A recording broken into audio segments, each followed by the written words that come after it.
Every plant you're about to see started as a risk. Some were experiments, some were rehabs. What matters isn't how they looked at the start. It's what held up after real time passed. This isn't a plant tour.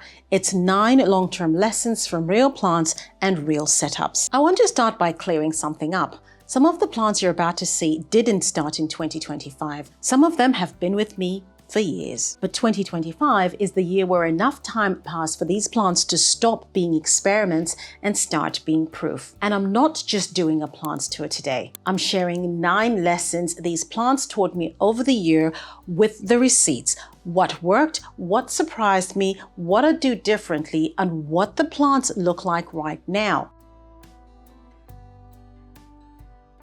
One of the clearest things 2025 reinforced for me is this. Plants don't grow randomly and they don't grow everything at once. They've got limited energy and limited resources. So when conditions change or stress hits, they reallocate. Sometimes that means leaves, sometimes that means roots. Sometimes it just means surviving long enough to recover. I knew that in theory, but 2025 forced me to rely on it with plants I genuinely cared about. And one of the plants that made this impossible to ignore was my big Calathea Orbifolia. This plant was the jewel in the crown of my collection, my masterpiece. It was growing in Leca in a wax setup in a lechuza pot, and it was thriving. Big, lush, dramatic leaves, the kind of plant people always commented on. Then in April 2025, disaster struck. Thrips. And not a mild case either. Leaves were discolored, misshapen, and once I really looked closely, it was obvious the infestation was well established. I took it outside, I hosed it down, and then came the part I really didn't want to do. I cut off leaves. A lot of them. Almost all of them. That was genuinely hard. This wasn't a small plant I could emotionally detach from. Cutting it back that severely felt like undoing years of work in one afternoon. But from the plant's perspective, the decision had already been made. Under pest stress, plants divert resources away from damaged tissue and into defense, repair, and regrowth. Compromised leaves become a liability, not an asset, and half measures were not going to save my plant. So I committed fully to thrips eradication. I didn't change the setup. It stayed in Leca in a week setup. What I did change was oxygenation. I added an air stone to keep the root zone healthy while the plant had almost no leaves. And by May 2025, which is about a month later, while I was still actively treating for thrips, new leaves started to emerge. That was the first sign it still had fight left in it. Over the rest of the year, I kept removing damaged leaves as new ones came in. I let the plant keep reallocating energy into fresh growth instead of propping up old tissue. And this is what it looks like today. The leaves are thick, they're coming in fast, it's filling out again, clearly on its way back to its former glory. So, what did that prove? When the root system stays healthy and oxygenated, a plant can afford to lose the leaves temporarily and still recover. That is not what I consider a failure. It was a strategic reallocation under stress for that particular plant. I saw the same principle play out very differently with my bird of paradise. Back in 2022, I transitioned 2 bird of paradise plants using 2 different approaches. One went into my long method, sitting directly in nutrient solution. The other went straight into Leca in a submerged setup. Early on, their responses split quite interestingly. The plant in the solution pushed a leaf first, a huge new leaf very, very quickly, but very little new root growth. The plant in Leca did the opposite. It invested heavily in roots and held back on leaf production. Guess it wasn't a problem, but I think it wasn't random. Different roots environment send different signals. When access to water and nutrient feels immediately secure, when it's got enough of those things, the plant will often prioritize above ground growth, meaning it will grow new leaves. When establishment and anchoring of the roots are required, energy goes into the roots first. Both plants were responding appropriately to their conditions. Over time, I combined these 2 plants with a third one, an older bird of paradise had transitioned in 2021. All 3 went into what I now call my master pot. This is what this setup looks like today. By 2025, everything is established. It's got strong roots and it's got some consistent foliage. Balanced growth across all the three plants. They're thriving together in semi-hydro, and I've even had a pup emerge, so there are now 4 plants in that pot. The takeaway here is simple. Long-term success didn't come from forcing roots and leaves at the same time. It came from letting each plant complete the phase it was already prioritizing. Once you stop panicking about uneven growth and start asking a better question, the whole process makes more sense. What is the plant building right now? And does that make sense? And once I started paying attention to that, another pattern became obvious. Growth didn't just depend on what I did. It depended on how stable everything around the plant stayed afterwards. The next lessons showed up most clearly in plants most people usually call fussy. This smaller Calathea orbifolia is a really clear example of what happens when you match a plant's needs and then stop changing things. I bought this plant at the end of May 2025. It came in potting mix and it came into my home in a normal indoor environment where light, humidity and moisture naturally fluctuates day to day. A few days later, on the 7th of June, I moved it out of the potting mix and into a nutrient solution as part of my long method. So the roots went from a medium that cycles between wet and dry into an environment where water and nutrients were always available. I also added an air stone, so oxygen in the root zone stayed high instead of dropping between waterings. At the same time, I moved the plant into my grow tent. That changed 2 big variables immediately. Humidity stopped swinging with the weather, and the light stopped changing with the time of day or season. Both became predictable. And that matters because Calathea orbifolia evolves in environments where moisture, humidity, and light are relatively stable. They're understory plants from tropical forests. So when factors like light, humidity, and temperature fluctuate or change, the plant diverts energy into stress responses. But when these factors, like humidity, temperature, stay stable, stress signals drop. And when stress is low, the plant doesn't have to make hard trade-offs. Instead of choosing between roots or leaves, it can support both.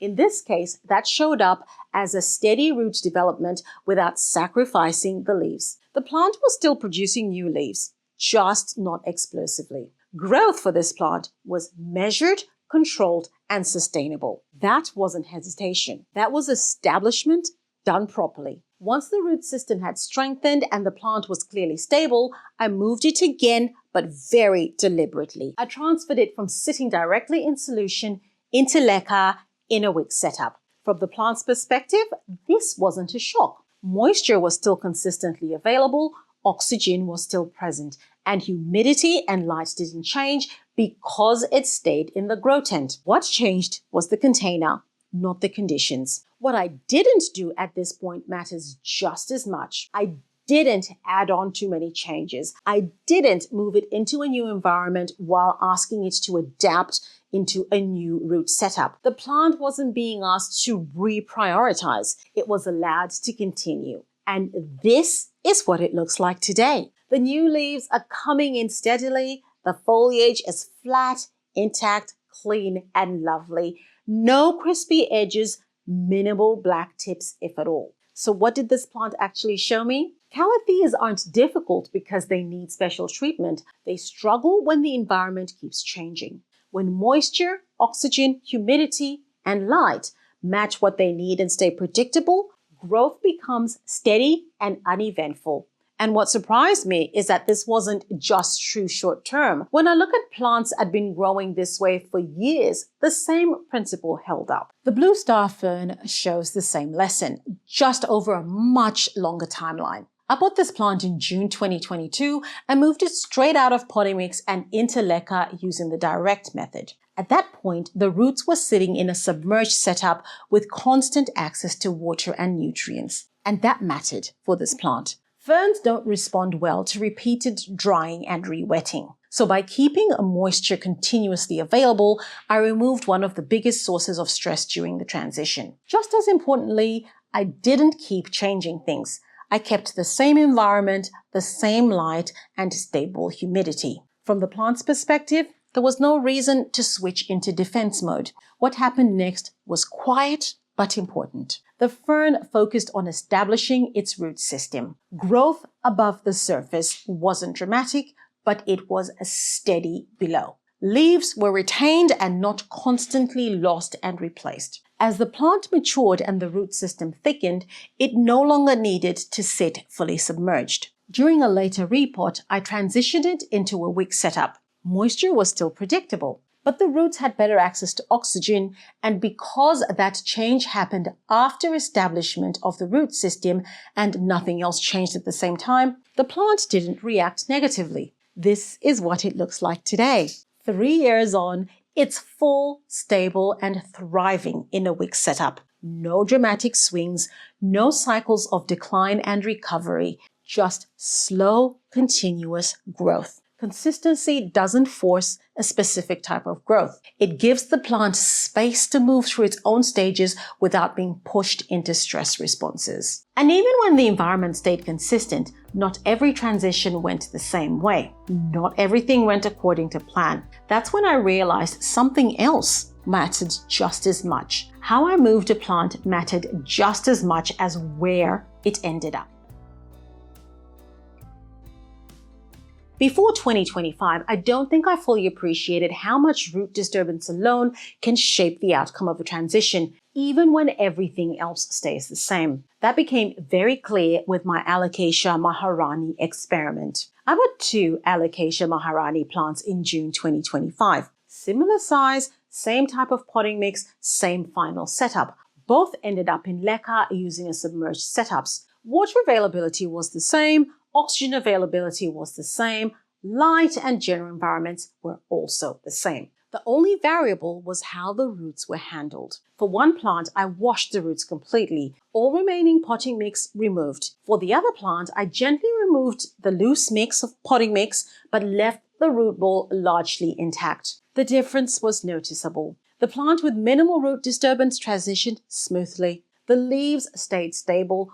Growth continued without drama. The plant with fully washed roots showed more stress. The leaf quality declined. Recovery took longer. And physiologically, it makes sense. Roots aren't just there for water uptake. They're signaling organs. When the fine roots are lost, water uptake drops and signaling changes. The plant responds by slowing leaf expansion or sacrificing leaves to reduce demand. So transition stress isn't just about what medium you move your plant into. It's also about how much disruptions you stack on that plant at once. Reducing root disturbance clearly improves the outcome here. This is what both plants look like today. Both survived, both are growing, but the difference showed up in how they recovered. The plant whose roots were fully washed currently has 2 yellowing leaves, and its leaves are smaller overall. The plant with minimal root disturbance held on to its leaves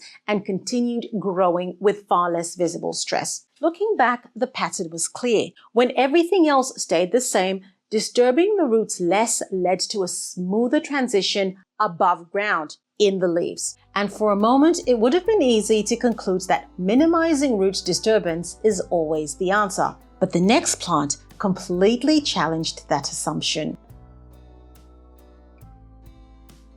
The Ponytail palm taught me a totally different lesson in 2025 because it's a Caudex plant. Caudex plants store water in a swollen stem or trunk rather than relying on constant water uptake through their fine roots. That one difference changes how you should approach watering those plants entirely. When this plant came to me, it was growing in potting mix with an extremely large and dense root mass. The roots were healthy, but there was simply too many of them to move straight into semi-hydro without creating problems. So I trimmed the roots back deliberately, not because they were unhealthy and not to reduce stress. I did it because the overall root volume needed to be reduced to fit the pot and to avoid holding excessive moisture around the base of the plant. That distinction matters. This wasn't a shortcut, it was structural. For the setup, I chose Leca with the wick system.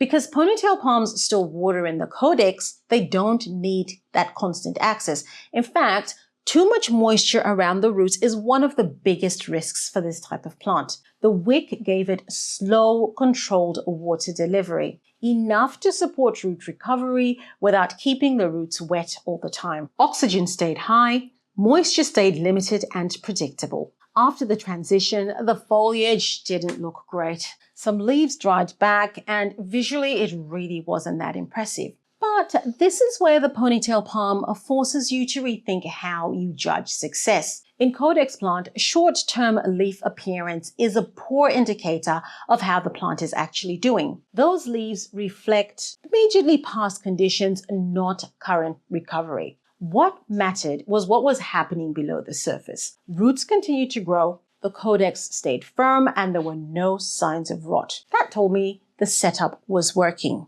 And this is what the plant looks like today. The foliage has stabilized, new growth is emerging on the plant's own timeline. The real win here wasn't a fast leaf production, it was avoiding rot while the root system re-established itself. So not all transitions should aim for the same visual results. For Caudex plants, controlled water delivery and patience matter far more than keeping every leaf intact. I documented this ponytail palm transition in full inside my membership at thelecaqueen.com. Because Caudex plant followed different rules, I wanted the space to show the entire process without oversimplifying it here on YouTube. If you want to see the root trimming, the exact setup, and how I monitored recovery over time, that full video lives there. And once I accepted that different plants play by different rules, another uncomfortable question came up. What happens when you do everything right? You try different methods and nothing clearly wins. I bought 4 Alocasia red secret plants in March 2025 to answer a question I get asked all the time. Which substrate do Alocasias actually prefer in semi-hydro? Leca or a pond-like substance? So I set the experiment up. 2 plants went into Leca and 2 went into pond. Everything else stayed consistent. All 4 were in wick setups with similar conditions. 2 months later, they had all grown and were doing equally well. Honestly, I couldn't distinguish between them in terms of performance. 7 months later, they were still equally thriving. I will say, I think the Leca plants appear slightly larger, but then again, it could have been just a natural variation between individual plants. But the take here home for me is simple, and I actually think it's very freeing. Sometimes the method doesn't change the result as long as the fundamentals are solid. From the plant's point of view, what matters most is whether the roots get 3 things: steady access to moisture and nutrients, enough oxygen in the root zone, and stable conditions day to day. In this experiment, the shared factor was the wick setup and the consistent environments. All 4 plants landed in that good enough to thrive zone. And that's useful because it means if you're choosing between Leca and pond for an Alocasia, you don't need to chase the perfect answer. You can choose the medium which suits your routine, your pots, and what you can actually keep consistent. I filmed this substrate comparison as a full video inside my membership at thelecaqueen.com, where it's easier to see the plants side by side over time. But here's the part that surprised me. That conclusion assumes comparisons eventually resolve neatly, that one method clearly wins or loses, and sometimes that just doesn't happen. Sometimes the plant is doing fine and it's the system around it that starts raising questions. The next lesson came from a setup that went viral in 2025. You've probably seen it. An Alocasia growing in a glass vase with Leca at the bottom and Sphagnum moss packed around the roots. It looks simple, it looks elegant, and it's often described as the perfect middle ground between soil growing and semi-hydro. Instead of taking that at face value, I wanted to understand how this kind of setup actually holds up once the novelty wears off. So I ran a comparison. I grew an Alocasia Nebula in 2 glass-based systems. Both had Leca at the bottom, acting as a reservoir layer. In the first setup, I used Sphagnum moss above the Leca. This is the version that's trending online. In the second setup, I used a mineral-based substrate similar to pond above the Leca instead of moss. Both sat in the same grow tent under identical light, temperature, humidity, and nutrient routines. The only difference was what surrounded the roots. Same plant type, same conditions, different root environments. In the first few weeks, both plants stayed alive and held their leaves. That's important because it tells us straight away that neither method is inherently bad, but they didn't behave the same. The plant in the mineral setup felt more stable. The leaves were firmer and I could already see roots starting to grow down towards the reservoir. The moss setup looked fine at a glance, but one leaf was noticeably limp and there was very little visible root activity early on. At that point, the mineral setup appeared to be ahead, but that still wasn't the conclusion. Fast forward a few months and both plants are still here. They're both holding leaves, they're both pushing new growth. From a purely biological standpoint, neither one looks like a failure. They all look beautiful. In the moss setup, the Sphagnum moss has gone green and I've had a fungus gnat return to my home. That doesn't mean the plant is unhappy, but it does mean probably more maintenance for that one. Flushing is harder and resetting the system isn't straightforward. In the mineral setup, there is some algae as well, but noticeably less than in the moss version. So what's the lesson? This isn't about finding a winner. Right now, both methods can support growth, but they don't create the same experience for the plant parent. The moss setup looks great at first, but it asks more of you over time. You're dealing with algae, fungus gnats, and a system that's harder to flush or reset. The mineral setup doesn't have the same visual impact, but it's cleaner and more forgiving long term. And because moss is organic and changes as it breaks down, the long-term outcome still isn't settled. The jury is genuinely still out. What this lesson really shows is that even when two plants look equally healthy, the system they're growing in can make one choice far less easier to live with. And that matters, especially if you're thinking beyond a few months. After spending so much time comparing systems and trade-offs, one plant reminded me of something just as important. Success isn't only about what works biologically, it's also about what works for the person living with the plant. The Epipremnum Shangri-La taught me the other side of styling done well. I originally had this plant on a moss pole in Leca. Technically, it was fine. The plant was healthy. But if I'm being honest, I didn't want to manage that moss pole. It didn't suit me at the time. So instead of forcing myself to like a setup just because it was the correct thing to do, I changed direction. I chopped it, propagated it, and in September 2025, I replanted it into a rectangular planter in Leca, set up with a wick so it could trail. And that one change brought everything into alignment. Trailing let the plant grow in a way I wanted it to. Growth became more even, the plant filled out instead of reaching upward, and the way it sits in the space finally makes sense. This is what it looks like today. It's full, it's balanced, and it's thriving. The setup works for the plant, the space, and for me, as the person caring for it. Trailing isn't a downgrade from a moss pole. It's not a compromise. It's a valid choice. Not every climbing plant needs to climb, and not every correct setup is the right one for the person living with the plant. The best setup is the one you can live with, maintain, and enjoy, because that's the setup you'll actually stick with long term. I bought my ZZ Akebono in November 2023. It had bright yellow variegation, a very strong contrast, and it looked amazing. I moved it into Leca later that year and it stayed healthy. But by June 2025, the variegation had almost disappeared. The plant was still growing, but so much greener. And at the time it was living in my cold basement, I thought that the variegation had changed because of something in the environment. Something that was causing the plant to change how it looked, and I figured it might either be temperature or light. Because when conditions aren't ideal, plants favor greener, more efficient growth because those yellow sections contain less chlorophyll and it takes a lot more out of the plant to keep it alive and keep the yellow hangers on. Variegation is expensive. So in July 2025, I moved it upstairs into a warmer, more stable environment. And I waited. By December, literally about 6 to 7 months later, the variegation was back. Not all at once, but clearly returning in the new growth. The plant actually hadn't lost its variegation. It just stopped expressing it. And this is what it looks like today. It's a healthy, growing, and colorful again. And sometimes the best thing you can do is change the conditions and give it time.